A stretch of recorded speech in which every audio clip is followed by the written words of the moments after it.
gaa yi jóg nañu gaa yi jóg nañu gaa yi jóg nañu doom moo génn Linguère Maguette ak ki nga xamante ni ca dëgg-dëgg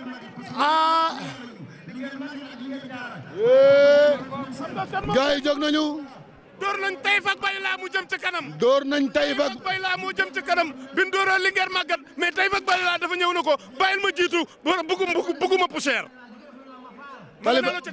Taïf ak Bayla moo génn. Taïf ak Bayla moo génn propriétaire bi mooy Dame Bao boo nee Dame Bao sa xel dem ci góor gi Adama ay Bakole Bao waaye may ñaanalaat sama baay Adama Bao suuf woyof ci kawam waaye Taïf ak Bayla moo génn te boo nee Taïf ak Bayla sa xel dem ci sëñ Mbacke Soxna Lo xaadim borom nit ñi. waaye dawal nañu Linguère Diarra waaye Linguère Diarra ñëw na ànd ak doom ànd ak taqwa waaye ànd ak façon nga xamante ni ca dëgg la. Taïf ak Bayla bañ na xam nga tey kan lañ téye njëkk ko dëgg mooy bel. mooy bel bu Abdou Khadir Mbaye Taïf ak Bayla génn na Linguère Diarra dal na ci kawam maa ngi gis bel mu toog ci 3e position bi Alaaji Matar. Baysal Taïf ak Bayla génnaan na nee na ki nga xam ne mooy Linguère Diarra déglu ma parce que bëgguma poussière waaye nag xoolal fi mu téye bel nga xam ne bu Abdou Khadir mbaakol bi di nga bel ñu ko téye 3e position mi ngi toog di dégloo téye girdoom téye toog.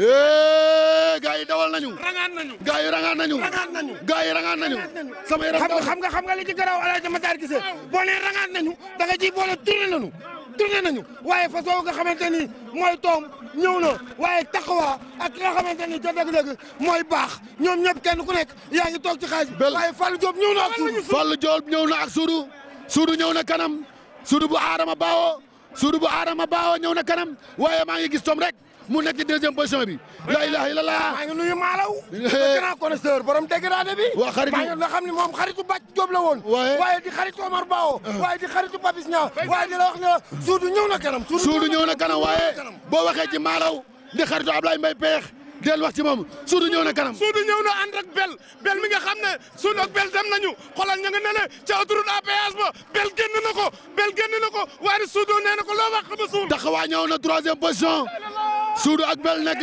bel bi mu génnee limité wul daa génn ba pare yooru bi mu jaar ci autoroute à péage bi la jaar moom bel waaye Soudou moo doon ki nga xamante ni mooy pendeeri waaye taxawaa ñëw na waaye manka ñëw na waaye toom ñëw na waaye xam nga kan moo ñëw kenn bàyyi ko fa muy King Mambo bu maître Moussa Mbacké gaynde fat King Mambo ñëw na King Mambo ñëw na bu maître Moussa Mbacké waaye bel ñëw na taxawaa ñëw na bel ñëw na kanam bel ñëw na kanam bu Jili Mbay bel ñëw na kanam Saliou Kobar doomi fari Kobar ji Kobar Samaan ak Daado ki bokk Jolof dawal nañu waaye Saliou taxawaa lañu dawal attention de 6 taxawaa bel taxawaa 2e taxawaa 3e taxawaa 4e manka fas yi daw ba teer tey lan ngay wax amateur ak borom fas. waaw maa ngi leen di gërëm waa Sen TV te Sen TV moom xam ngeen moom man fa laa far parce que sama partenaire ñëpp la te ñu ngi def liggéey bu xarañ di gërëm Bougane di leen ñaanal li ngeen mbébét yëpp yàlla na lépp sotti si daraja Seydina Mohamed 16e journée bi nag gis nga ko ne neex na trop fas yi daw na rawante yeegi neex xam nga nañu ñaan si dugg si bisimilahi rahmaani rahim génn si alhamdulilahi rabbil alamin que le meilleur gagne.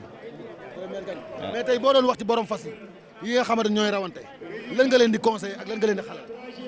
noonu xam ne lii faw la te ñun ñëpp ñoo bokk ndey ak baay te lu ma leen faral di wax rek première dëkkul fenn yàlla sunu borom bi muy xëy rek jël benn fas vainqueur rek dugal ko si benn écurie boo xamee loolu rek da ngay sant yàlla ñoo bokk ndey ak baay nañ leen téye affaire bi ñu foo ko liggéey ko pour développer suñu réew parce que lii mun na tax réew bi gën a développé parce que boo demee Europe nga gis fas yi nga gis Grand Prix Arc de Triomphe nga gis tubaab yi ni ñuy def ni ñu gëmee fas ñun nag gëm nañ ko